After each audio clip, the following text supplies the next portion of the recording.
महाराज की जय। श्री सद्गुरु महाराज की जय। नमामि अमित ज्ञान रूपम कृपालम अगम बोधदाता सुबुद्धि निधि विशालम क्षमाशील यति धीर गंभीर ज्ञानम धर्मकील दृढ़ धीर समधीर ध्यानम जगत त्राणकारी अघारी उदारम भगत प्राण रूपम दया गुण्य अपारम नमो सद्गुरु ज्ञान दाता सुस्वामी नमामि नमामि नमामि नमामि। श्री सद्गुरु महाराज की जय। अव्यक्त रूप में परमाराध्य सद्गुरु महाराज, उपस्थित धर्मशिला माता एवं बहनों, आज हम लोग सत्संग में उपस्थित हैं। यह प्रभु की असीम अनुकंपा है। उनकी जब विशेष कृपा जीव पर होती है तब उसे सत्संग मिलता है। इस बात की पुष्टि गोस्वामी जी भी करते हैं। बड़े भाग्य पाइए सत्संगा, बिनहि प्रयास होई भव भंगा। बड़े भाग्य से सत्संग मिलता है और बिनहि प्रयास होई भव भंगा। बिना प्रयास का, बिना प्रयत्न का जो संसार का दुख है, भव दुख है, वह समाप्त हो जाता है। यह प्रभु की असीम कृपा से ऐसा होता है। गोस्वामी तुलसीदास जी महाराज सत्संग के महत्व को समझते हुए परम गुरु परमात्मा से प्रार्थना करते, हे भगवान हमको सत्संग दीजिए। वो कहते हैं, देहि सत्संग निज अंग श्रीरंग भवभंग कारण शरण शोकहारी। हे ईश्वर, हे परमात्मा, हे भगवान हमको सत्संग दीजिए। हम आप यदि रहते भगवान के करीब में, तो यदि मांगने को कहा जाता तो यही कहते, हे भगवान हमको बेटा दे दीजिए, बेटी दे दीजिए, संपत्ति दे दीजिए, संसार का सुख वैभव सब दे दीजिए। लेकिन तुलसीदास जी महाराज सत्संग मांगते हैं। उनसे पूछा गया कि भाई दुनिया का कोई चीज़ नहीं मांग करके सत्संग ही क्यों मांगते हैं, और सत्संग से क्या मिल जाता है? तो तुलसीदास जी महाराज कहते हैं, सत्संग से सब कुछ मिलता है। क्या नहीं मिलता? कहते मति की रति गति भूति भलाई, जब जय जतन जहाँ जय पाई, सो जानव सत्संग प्रभावो लोको वेद न आन पाओ। किसी को अच्छी बुद्धि चाहिए तो वो सत्संग से मिलता है। मति मन बुद्धि। कीर्ति, किसी को यश चाहिए तो सत्संग से यश प्राप्त होता है। गति, कहते हैं कोई भी आदमी अच्छी गति चाहता है, तो यदि आपको अच्छी गति चाहिए तो तुलसीदास जी महाराज का सत्संग करिए, गति मिलेगी। भूति भलाई, भूति में संपत्ति होती है। सत्संग के प्रभाव से संपत्ति भी आती है और भलपन भी होता है, हमारा भला भी होता है। सत्संग एक ऐसी शक्तिशाली चीज है, समझिए कि उससे सब कुछ होता है। ऐसा तुलसीदास जी महाराज कहते हैं। इसीलिए वो भगवान से सत्संग मांगते हैं। कबीर साहब कहते हैं, मैं तो आन पड़ी चोड़न के नगर सत्संग बिना जिया तर से। इस सत्संग में लाभ बहुत है, तुरंत मिलावे गुरु से। मैं तो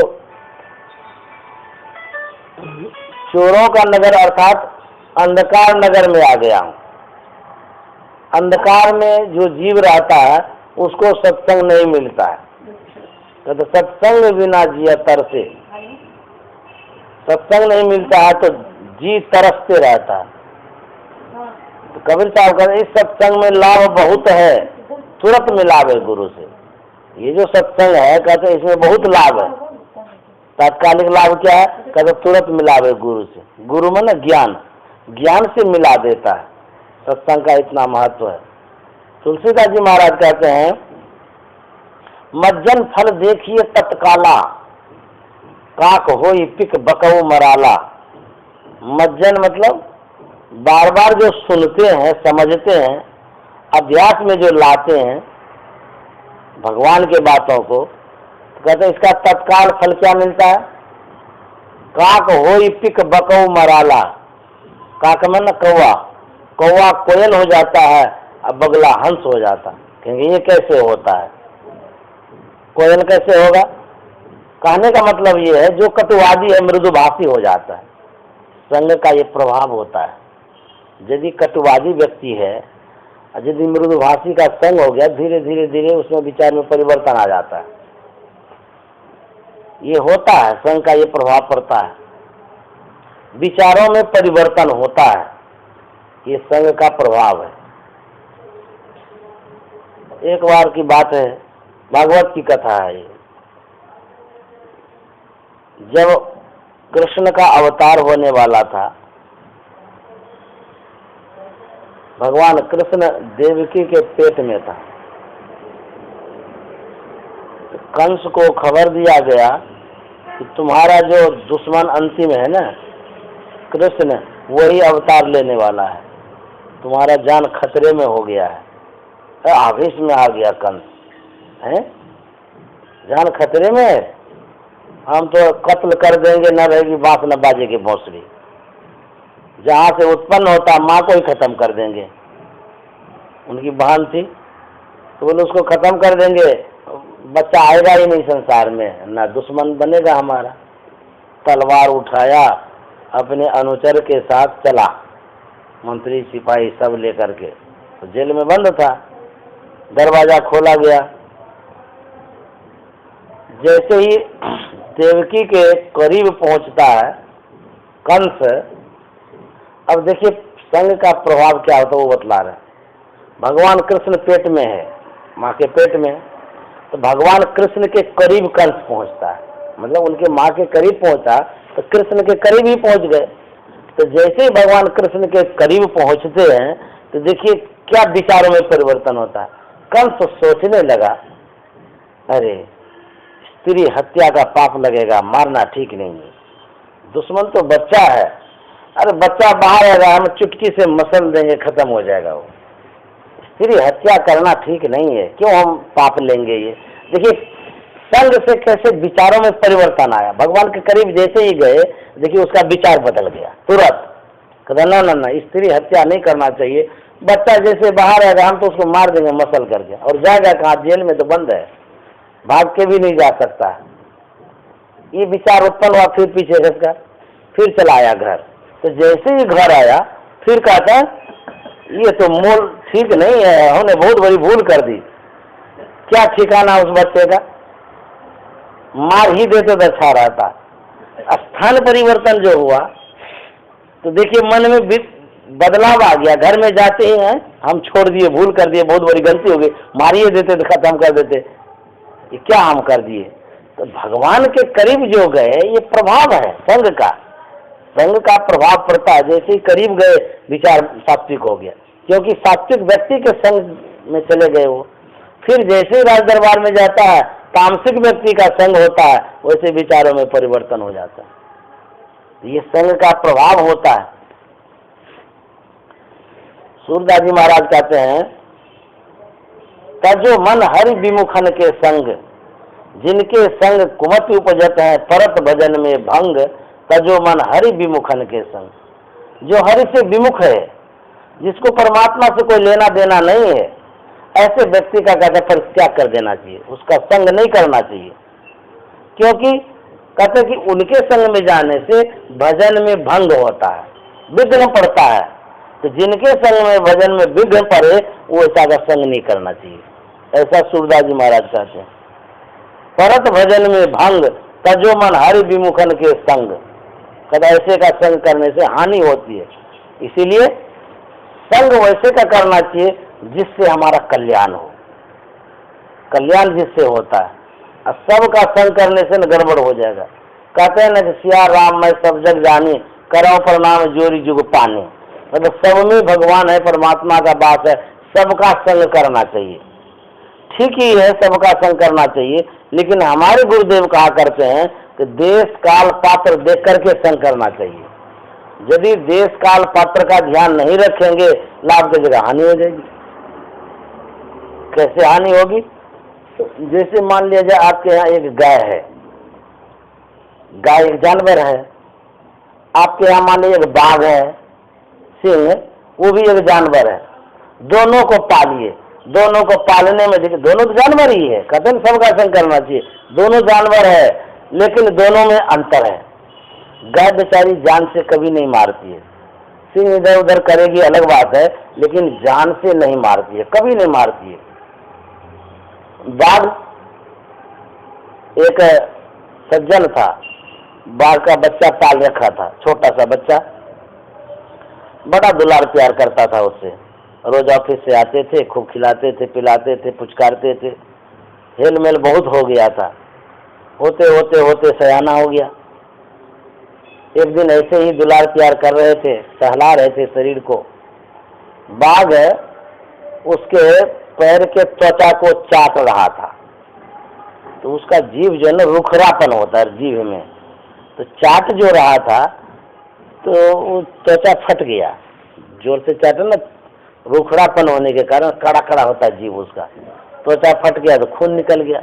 खून जैसे ही निस्सरित हुआ तो उसके जीभ में पड़ा। जीभ में खून स्पर्श होते ही बाघ का संस्कार जग गया। वो तो मानव के खून का प्यासा होता है, तो जैसे जीभ में गया और जोर जोर से चाटने लगा। उसको अच्छा लगा तो जोर जोर से जो चाटने लगा, उसको दर्द हो गया, व्यक्ति को पीछे पैर किया। तो जैसे ही पीछे पैर किया, वो बाघ कंधे पर पंजा डाल दिया। अब बुझिए, जिसको खिलाए पिलाए सब दिन रखे, कितना माने, आज वो जानी दुश्मन हो गया है।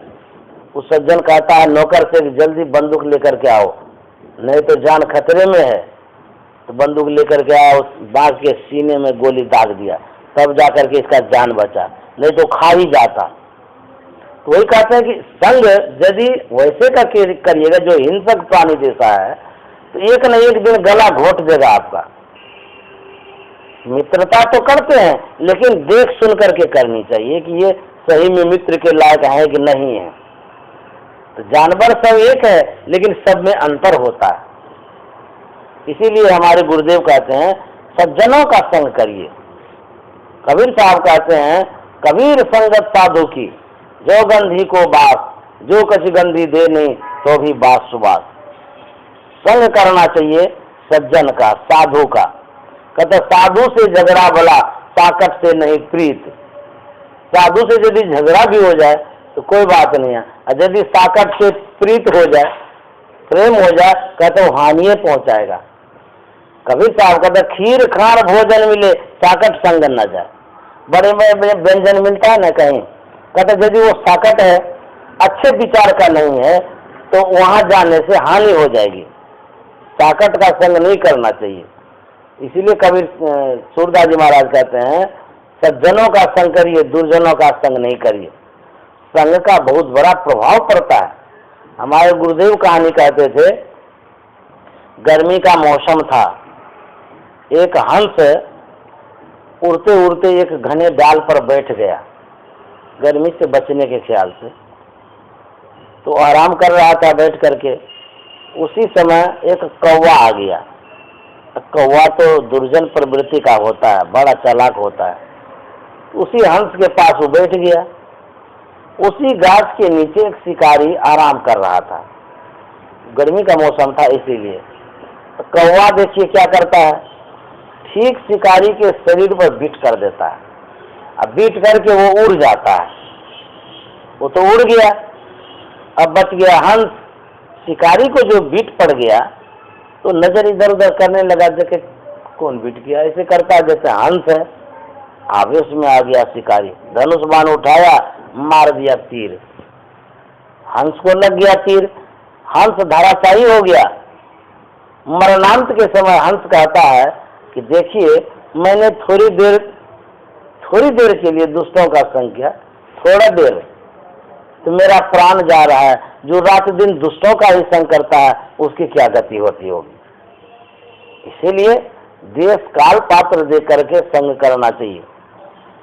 संत महात्मा कहते हैं संग का प्रभाव पड़ता है। साधु महात्माओं के पास क्या रहता है और दुष्टों के पास क्या रहता है। कहते जितने जीव जंतु हैं जो भी आदमी है सबका अपना अपना नैसर्गिक आभा होता है। आभा सूक्ष्म चीज है, उसको हम देख नहीं पाते हैं। जैसे कंप्यूटर में वायरस होता है, वायरस सूक्ष्माति सूक्ष्म जीवाणु है, उसको हम नहीं देख पाते हैं। जब एंटीवायरस डालते हैं तब जाकर के वो समाप्त होता है। उसी तरह से हमारे अंदर में वो वायरस घुसता है जिससे हानि होती है दुर्जनों के संग से।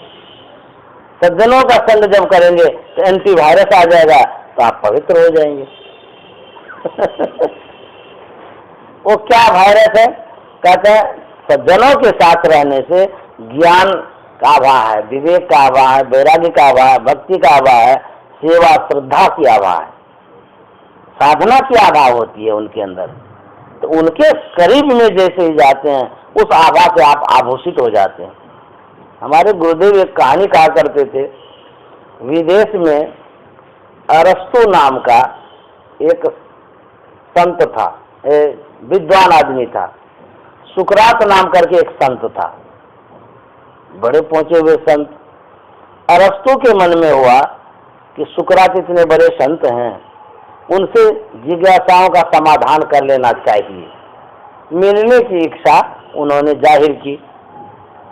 आदमी का स्वभाव होता है टालाटुली करने का, कोई बात नहीं, आज नहीं कल कर लेंगे, परसों मिल लेंगे ना, क्या हड़बड़ी है।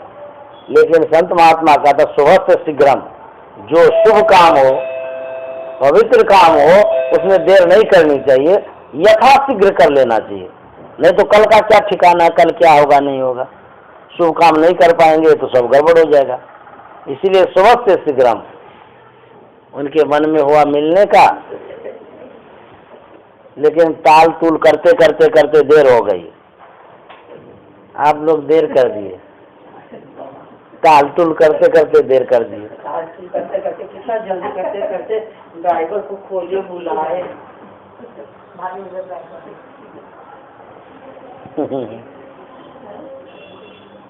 आ गए सब, अब पूरा टीम हो गया। हाँ बैठिए,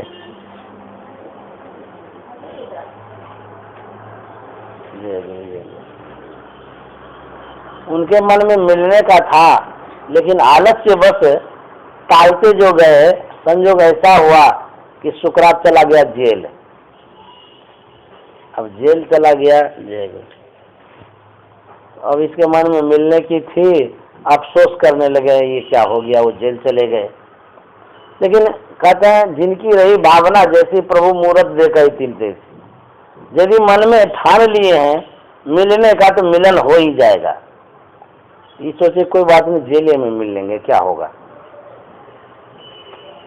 यहाँ से वो चले मिलने के लिए सुकरात से, लेकिन जितनी जिज्ञासाएं थी मन में घूम रही थी कि ये पूछेंगे, ये पूछेंगे, ये पूछेंगे। जाते जाते जाते जाते जैसे करीब पहुंचने वाले थे, जेल के करीब, इनकी सारी जिज्ञासाओं का समाधान ऑटोमेटिक हो गया, अपने आप हो गया।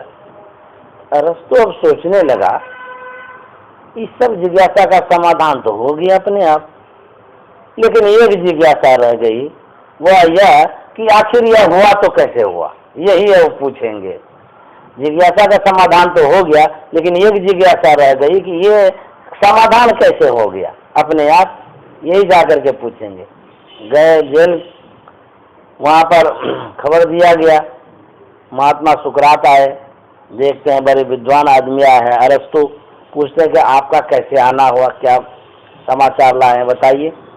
बोले कि समाचार क्या कहेंगे, मेरे मन में बहुत सी जिज्ञासा थी आपसे समाधान कराने का, लेकिन सभी जिज्ञासाओं का समाधान तो हो ही गया, एक जिज्ञासा रह गई है। बोले वो क्या जिज्ञासा है बताइए। बोले कि मैं जो कुछ पूछना चाह रहा था आपसे, उसका समाधान अपने आप कैसे हो गया सो बता दीजिए, वो और कोई जिज्ञासा नहीं है।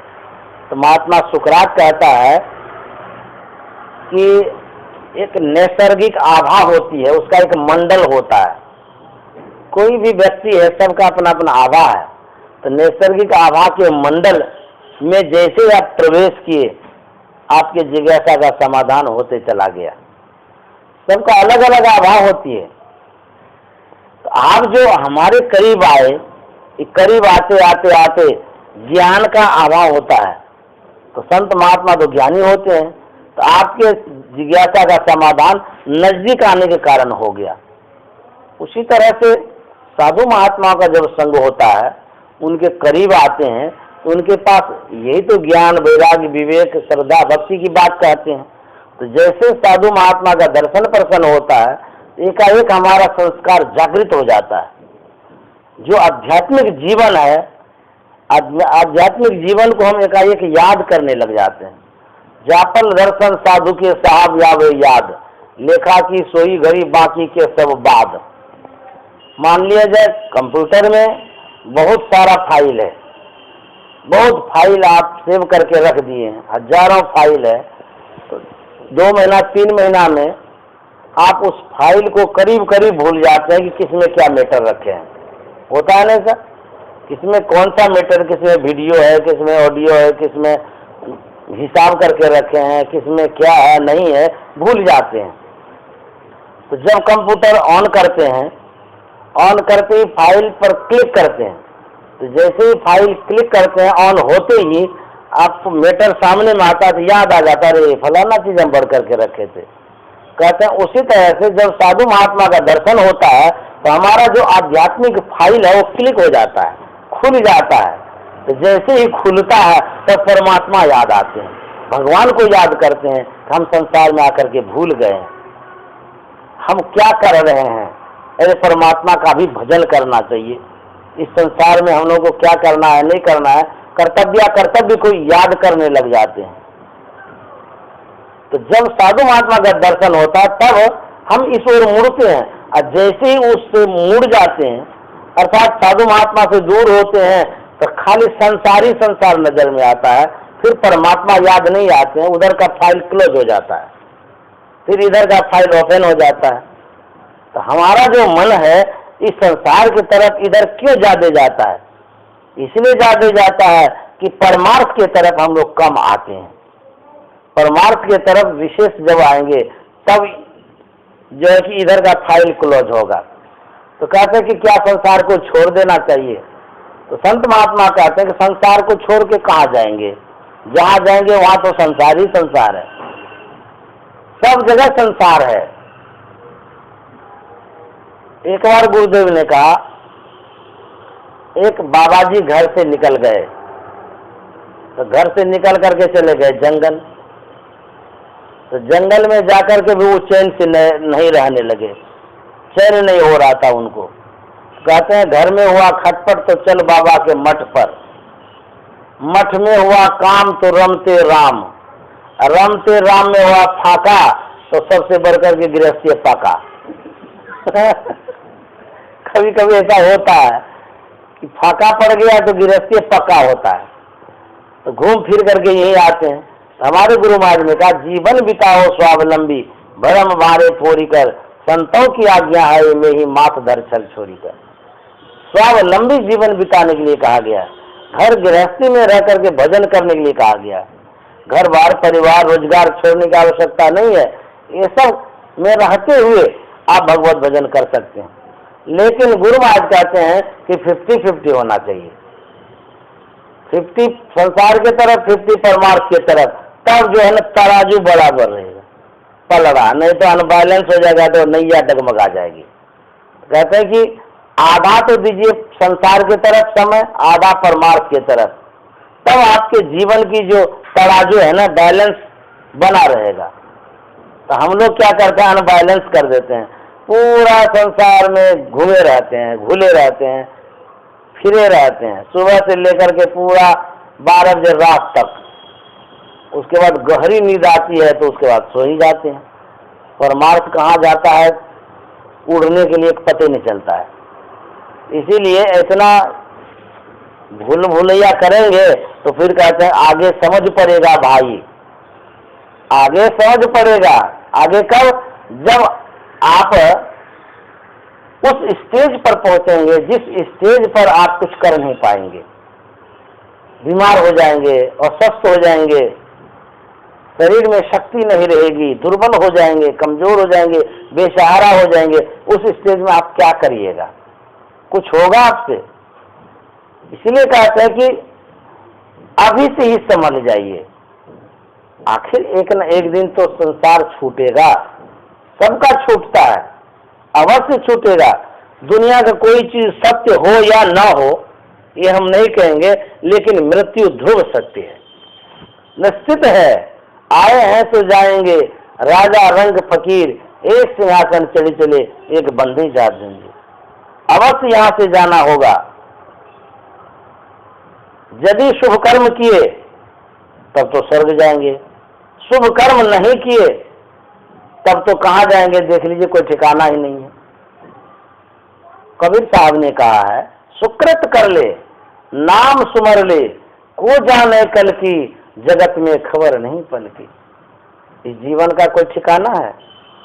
बाल अवस्था में भी मृत्यु होती है, युवावस्था में भी मृत्यु होती है, वृद्धावस्था तो मृत्यु का एक संदेश है, समझिए।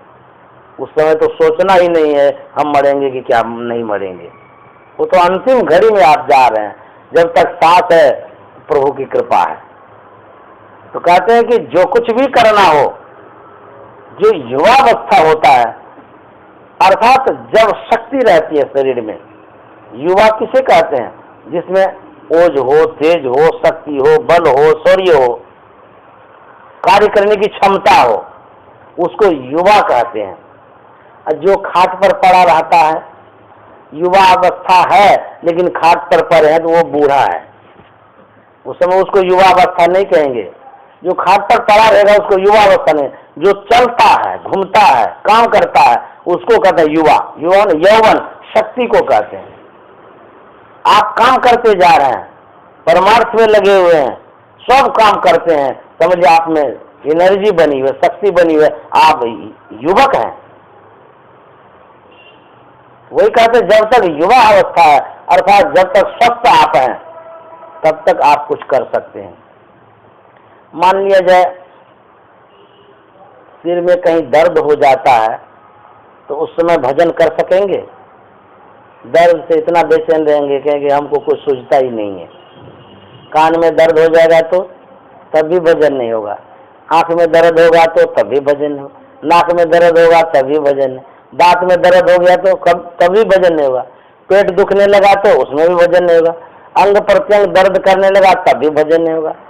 तो जब शरीर अस्वस्थ रहता है उस समय आपका भजन नहीं बनता है, हो ही नहीं सकता है। और जब शरीर स्वस्थ है उस समय क्या करना चाहिए?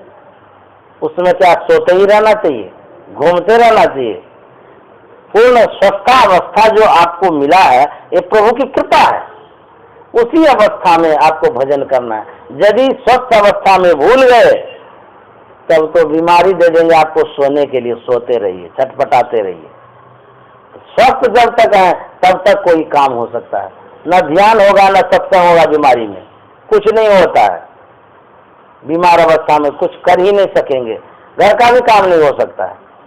अब पेट के दर्द से छटपटाएंगे तो क्या भोजन बना सकेंगे? ऐसा नहीं होता है। स्वस्थ जब रहते हैं तभी सब काम होता है, वो स्वस्थ हो जाते हैं तो कोई काम नहीं होता है।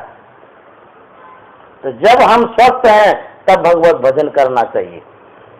बाबा देवी साहब ने कहा दुनिया वाम है, अभ्यास कर लीजिए, भ्रम है, झूठा है, असत्य है। इसमें क्या करना चाहिए? अपना काम कर लेना चाहिए। प्रभु की असीम कृपा है, सुंदर शरीर मिला है, सुव्यवस्थित शरीर मिला है, सुंदर घर मिला है, सुव्यवस्थित घर मिला है, अनुकूल वातावरण है। इसका लाभ उठा लेना चाहिए, नहीं तो प्रतिकूल अवस्था में कौन कुछ कर सकता है? कुछ नहीं होता है। अस्त व्यस्त अवस्था में कोई भजन वजन नहीं होता है। तो जब अनुकूलता रहे समझ लिए प्रभु की कृपा है। प्रभु की कृपा जो मिली है हमको अपना काम करने के लिए मिली है, इसीलिए निज काम को कर लेना चाहिए। निज काम क्या है? भगवत भजन। ये भगवत भजन कोई करके नहीं देगा। आप पुत्र को कहिए कि तुम्हारे लिए तो घर बना दिए, मकान बना दिए, दुकान बना दिए, कारोबार दे दिए, सब कुछ कर दिए, मेरे लिए तुम भजन कर दो तो नहीं करेगा। वो आपके लिए भजन नहीं कर सकता। यदि वो भजन करेगा भी तो वो अपने लिए करेगा। सब कुछ आप कर सकते हैं, लेकिन भजन आपको खुद करना पड़ेगा। दुनिया की कोई नहीं करके देगा भजन। एक ही चीज है भजन, जो कि अपने से करना पड़ेगा। कहते हैं पुत्र सपूत तो क्या धन संचय, पुत्र कपूत तो क्यों धन संचय। यदि पुत्र कुपुत्र है तो धन संचय करके क्या करिएगा? लाख करोड़ अरब दे दीजिए, लूटा खुटा देगा, खत्म कर देगा। यदि पुत्र सुपुत्र है तो बेचारा अपने से कमा करके पेट भर लेगा। फिर चिंता क्यों करते हैं? संसार की चिंता नहीं करनी है, संसार में रह करके भगवान का चिंतन करना है, परमात्मा को याद करना है। यही तो साथ जाएगा, अन्यथा कुछ साथ नहीं जाएगा। जादिन मन पंछी उड़ जाइए, तादिन तेरे तन तरवर के सवे पात झर जाइए। जिस दिन मन रूपी पंछी उड़ जाएगा, उस दिन क्या सोचते रहेंगे आप? सब झड़ जाएगा। जैसे गाछ काटते हैं ना, पतझड़ हो जाता है, उसी तरह से मन रूपी पंछी उड़ जाएगा तो ये शरीर पतझड़ हो जाएगा। जिनके साथ जीवन पर्यंत चाय पानी किए, हास प्रयास किए, फ्रेंड बनाए हैं, आज फ्रेंड नहीं आया माता जी। माता जी का फ्रेंड नहीं आया। कौन है माता जी का फ्रेंड? शीला माता जी। माता जी ध्यान कहते हैं जिसके साथ इतना हाथ प्रयास किए, मिले जुले, चाय पानी किए, जीवन देने के लिए तैयार थे, आज शरीर में सिर्फ चेतन आत्मा नहीं है, तो उसके लिए क्या कहते हैं? घर के का सवेरे कारो भूत होए घर कहीं। ले क्या संबंध है? वही शरीर पड़ा हुआ है, कहते हैं जल्दी बाहर करो नहीं तो भूत हो जाएगा। क्या रिलेशन है संसार का? जब तक शरीर में आप हैं तब तक तो आपकी पूछ है, और जैसे ही आप निकल गए इस शरीर को कोई नहीं पूछेगा, जला करके खत्म कर देगा, स्मशान घाट में समाप्त कर देगा, फेंक देगा। सुंदर शरीर है तब भी नहीं रखेगा कोई घर में, कितना सुंदर क्यों न हो तब भी नहीं रखेगा, कहेगा हटाओ जल्दी, मुर्दा हो गया। इस शरीर का महत्व तब है जब आप शरीर में हैं। जैसे ही जीवात्मा निकल जाएगा इस शरीर को कोई नहीं पूछेगा। इसलिए इस शरीर से कुछ काम कर लेना चाहिए। गाय के अंग प्रत्यंग से सब काम होता है, गोंत काम में आता है, पीता भी है लोग, सब दवाई का काम आता है। गाय का गोंत, गाय का गोबर लीपने के काम में आता है, बहुत काम में आता है गाय का गोबर। गौमूत्र बोले ना, हाँ वो तो काम आता है, जीवन में बहुत दवाई का काम करता है। हाँ, उसके बाद हड्डी काम में आता है, चमड़ा काम में आता है, मरने के बाद भी गाय काम में आती है। लेकिन हम आप सोचे थोड़ा, हम लोगों का जो शरीर इतना सुंदर है, सुगठित है, ये किस काम में आता है? हड्डी काम में आता है कि गोंत गोबर काम में आता है? क्या काम में आता है? कोई काम में आता है? कोई काम में जब नहीं आता है तो सबसे सुंदर काम भगवत भजन है, उसमें लगा दीजिए। इस संसार को बढ़ाने में, बनाने में लगाते रहेंगे, संसार आपसे नहीं बनने वाला है। संसार को आप बनाने वाले कौन होते हैं? अरे इसको तो परमात्मा ने बनाया है, और परमात्मा ने भी बनाया था, अधूरे बनाया है, पूरा ही नहीं कर सका है, तो हम आप पूरा कर लेंगे। लोगों की यह सोच है कि हम संसार को एकदम बढ़िया बना देंगे। आप कौन बनाने वाले हैं? आप में क्या क्षमता है जो बना दीजिएगा? संसार को मत बनाइए, संसार में बन जाइए। बनना नहीं है, बनाना नहीं है, अपने आप को बना लीजिए। ये जो अनुकूल वातावरण सब कुछ है, प्रभु की कृपा है, असीम अनुकंपा है, ये भजन करने के लिए अनुकूल कर दिया है। नहीं तो देखिए दुनिया के लोगों को कितनी प्रतिकूल परिस्थितियों का सामना करना पड़ता है। बहुत अभाव है लोगों के पास। जिसके पेट में अन्न नहीं है वो क्या भजन करेगा? बेचारा पेट भरेगा कि भजन करेगा? उसको कुछ सूझेगा ही नहीं। अभाव ग्रसित लोग बहुत हैं, जिसके तन पर कपड़ा नहीं है कैसे वो भजन करेगा? जिसको रहने के लिए घर नहीं है क्या भजन कर सकेगा? अनुकूल जो वातावरण परमात्मा ने दिया है, भजन करने के लिए दिया है, इस अनुकूलता में यदि अपना काम नहीं बनाएंगे तब तो देख लीजिए इसके बाद तो प्रतिकूलता ही प्रतिकूलता है, विकट समस्या है आगे। हम लोगों को मनुष्य का शरीर मिला है, भजन कर लेना चाहिए। भगवान बुद्ध के एक अनुयायी थे सम्राट अशोक। बहुत विश्व में जानता है उसको, इतिहास में नाम है उसका, सम्राट अशोक का। बड़े विनयी थे, बड़े सुशील व्यक्ति थे, इतने अमीर। सम्राट से तो कहना ही क्या अमीरी का, पैसा कौड़ी का तो कोई ठिकाना ही नहीं। सम्राट होता था कितना राज्य मिला करके। तो भगवान बुद्ध के शरण में जब गए, उन्होंने ही कहा बुद्धं शरणं गच्छामि, संघं शरणं गच्छामि, उन्हीं की ये बात है, उनको पाठ पढ़ाया गया था ये। तो भगवान बुद्ध के पास बहुत सन्यासी थे। सुनते हैं कि 500 भिक्षु को साथ लेकर के भगवान बुद्ध उड़ते थे, जैसे हम आप हवाई जहाज में उड़ते हैं। इतने शक्तिशाली थे वो, 500 शिष्यों के साथ। तो जब सम्राट अशोक बिहार में जाते थे, बिहार मतलब उनके कुटिया में जहाँ वो रहते थे, उसका नाम बिहार था। तो बहुत से सन्यासी थे, तो जितने छोटे बड़े सब सन्यासी थे, सबको साष्टांग प्रणाम करते थे, क्योंकि सब सन्यासी हैं, उनको कोई तरह का भेदभाव नहीं था, समान रूप से प्रणाम करते थे। उनके साथ में जो मंत्री था, मंत्री को बुरा लगता था। मंत्री ने कहा कि राजन, आप तो इतने बड़े सम्राट हैं, आपके राज्य में ये रहता है, आपके भोजन पर ये पला हुआ सन्यासी है, आप इसका देखभाल सब कुछ करते हैं और सर्वसाधारण सन्यासियों के चरणों में झुक जाते हैं, आपका भी तो अपना वेट है। तो जो बड़े बुजुर्ग आदमी होते हैं ना, वो झट से जवाब नहीं देते हैं किसी को। सम्राट अशोक चुप रहे। उसके बाद वो आए राज दरबार में। जैसे दरबार में आए तो मंत्री से आज्ञा करते हैं कि मंत्री जी ऐसा करिए, आप यहाँ से स्मशान घाट चले जाइए।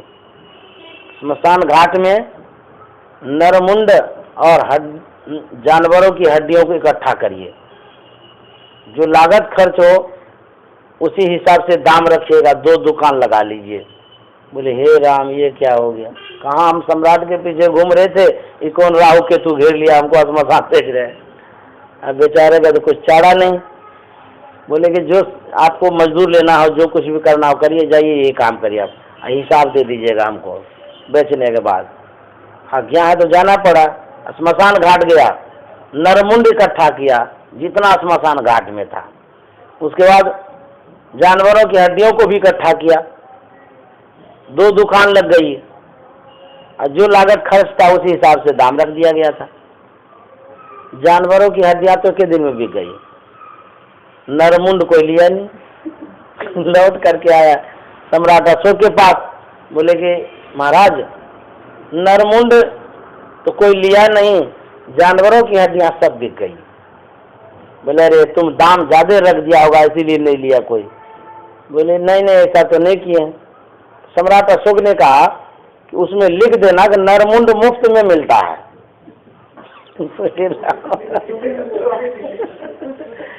तो वो आज्ञा हो गई, वहां जाकर के बोर्ड टांग दिया, नरमुंड मुफ्त में मिलता है।